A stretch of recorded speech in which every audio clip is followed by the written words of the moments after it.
আমি মনে করি প্রত্যেকটি ছাত্র ও শিক্ষক 5ই সেপ্টেম্বরের জন্য ওয়েট করে থাকে। এই সেই দিনটা, যেই দিনটা প্রত্যেকটি শিক্ষক ও ছাত্রদের মন থেকে একঘেয়েমি দূর করে।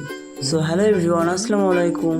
আজই হলো সেই 5ই সেপ্টেম্বর, তাই স্কুলের জন্য রওনা দিয়ে দিয়েছি। ইতিমধ্যে আমি স্কুলে পৌঁছে গেছি। আমাদের স্কুলে এই দিনটি খুব বড়ভাবে সেলিব্রেট করা হয়। তো ইতিমধ্যে আমি ক্লাসরুমে চলে গেছি, কিন্তু ক্লাসরুমে গিয়ে দেখছি পুরো ক্লাসরুমে ফাঁকা। প্রথমে ভেবেছিলাম হয়তো সবাই নিচে আসবে, অনেকে আসতে পারেনি। তো আমিও ব্যাগ রেখে চলে গেলাম বাইরে, আর বাইরে গিয়ে দেখি স্টেজ তো পুরো কমপ্লিট। চলো তোমাদেরকে একবার দেখাই। আর আমাদের স্কুলের মঞ্চ তো পুরোই রেডি, আর যেহেতু এবার আমরাই হোস্ট করছি তাই আর কি সব কাজ আমরাই করছিলাম। এই দিনটা প্রত্যেকবার দাদা দিদিরাই হোস্ট করে, বাট এই বছর আমরা দাদা দিদি হয়ে কারণ আমরাই হোস্ট করছিলাম। 5ই সেপ্টেম্বরের দিনটা কি গরম পড়েছিল সেটা বলে বোঝানো যায়।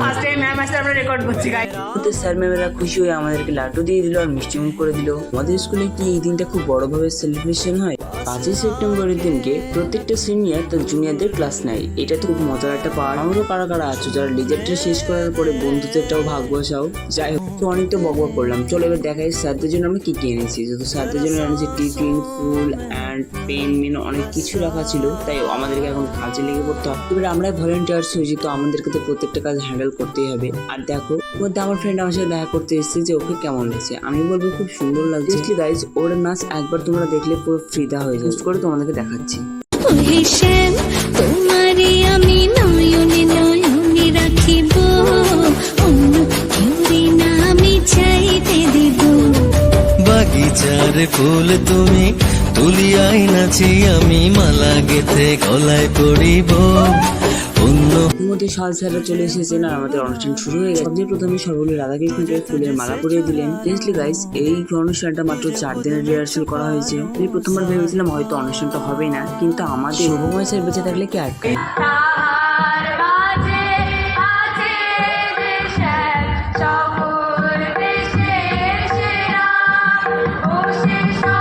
আর স্ক্রিনে যেই স্যারকে দেখছো সেটাই হলো সময় স্যার। বিষয়ে যাই বলবো সেটাই কম হবে, কারণ ইনি হলো আমাদের মধ্যে সব থেকে নায়ক স্যার। এটা কাজ করার পর আমরা আবার একটু ভিতরে আসলাম একটু আড্ডা মারার জন্য। এবার সবাই একসাথে তো হবে না, তাই অর্ধেকটা বন্ধু আমরা এখানে গল্প করছিলাম আর অর্ধেকটা বাইরে যাচ্ছিলাম। বন্ধু এখানে কোন টপিক নিয়ে কথা বলছে সেটা আমার মাথায় নেই।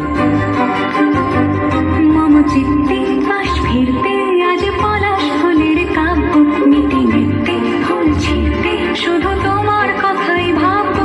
আজ হাওয়া বেপরোয়া দিল সন্ধে পাখির ঝাঁক, এই বিকেল আর বিলফুল হৃদ মাঝারে থাক।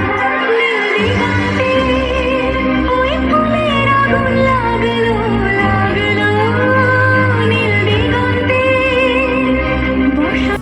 তেমন কিছু মাইন্ড নিও না, আসলে এই ফ্রেন্ডটা আমাদের স্কুলের পড়ে না, তাই ওকে একটা গোলাপ দিলাম আর খুশি করে দিলাম। আমাদের স্কুলের প্রত্যেকটা ক্লাসে ফার্স্ট, সেকেন্ড, থার্ড কে মোটিভেট করে তারপরে গিফট দেয়। আমার গোলু বন্ধু চলে গেছে তার গিফট নিতে। অ্যাকচুয়ালি আমার গোলু বন্ধু ফার্স্ট হয়েছিল, আর এরকম গিফট পাওয়া মনে হয় ওর 2-3 বার হলো। ওর কোনো অ্যাটিটিউড নেই, যেরকম বলি সেরকমই শুনি। খুব কাছের বন্ধু, কিন্তু ওর বেস্ট ফ্রেন্ড আছে অহনা। বলেছিল আমি যখন টেজে থাকবো তখন কিন্তু আমার ভিডিওটা খুব ভালো করে করতে হবে, তাই আর কি। সেকেন্ড প্রাইজ পেয়েছে আমাদের একটা বন্ধু স্নেহা।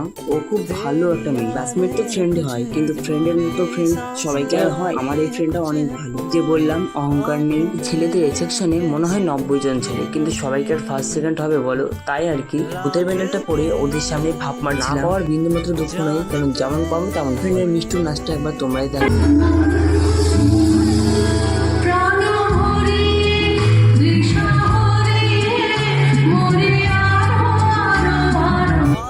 থেকে অনেক সকালে বেরিয়েছিলাম, তাই এসে আমরা একটু পেয়ারা মাখাও খেয়ে নিয়েছি। কিন্তু আমার নিজের টাকা দিয়ে না, এটা আমার বন্ধুদের টাকা দিয়ে আমি খাচ্ছি। এটা একটা ধন্যবাদ পেতেই পারে, তাই না? শুনেছিলাম সায়েন্স নিয়ে পড়ার একটু বেশি চাপ, কিন্তু আমার বন্ধু যেভাবে দিন দিন ফুলছে আমি বুঝতেই পারছি না কিছু নিয়ে পড়া বেশি চাপ না আর্টস নিয়ে।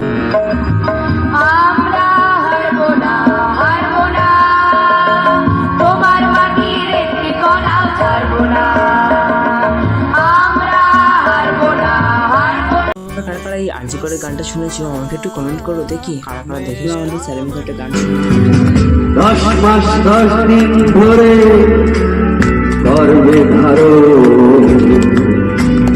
কষ্টের তীব্রতায় করেছে আমায় লালো। তোমরাই বলো গানটা শুনতে কেমন লাগবে। অনুষ্ঠানটা কমপ্লিট করতে অনেকটা লেট হয়ে গেছিল, তাই আর কি তাড়াহুড়ো বাড়তে গিয়ে আবার প্রাইভেটের জন্য রওনা দিয়ে দিলাম। আমাদের টিউশনে কে কি দায়িত্ব নিয়েছে আমি নিজেও জানি না, তো চলো দেখি কি কেক নিয়ে এসেছে। যাক, কেক তো নেওয়া হয়েছে। যেহেতু আমরা টায়ার্ড ছিলাম তার কেক কাটা নিতে পারিনি, তো লাস্টে আমাদেরকে দিয়েছিল 1 গ্লাস করে 7 আপ, আর সেটাই খাচ্ছিলাম। সত্যি বলতে গেলে এই মারাত্মক গরমে শুধুমাত্র এই 1 গ্লাস 7 আপই কিন্তু আমাদের প্রাণ ভরে নিয়েছিল। আর সত্যি বলতে গেলে সবার সাথে চেয়ার্স করে খাচ্ছিলাম, খুব মজাই পাচ্ছিলাম। তো টিউশনের কিছু ফটো তোমাদের সাথে পোস্ট করলাম, তোমরা একটু দেখে নাও।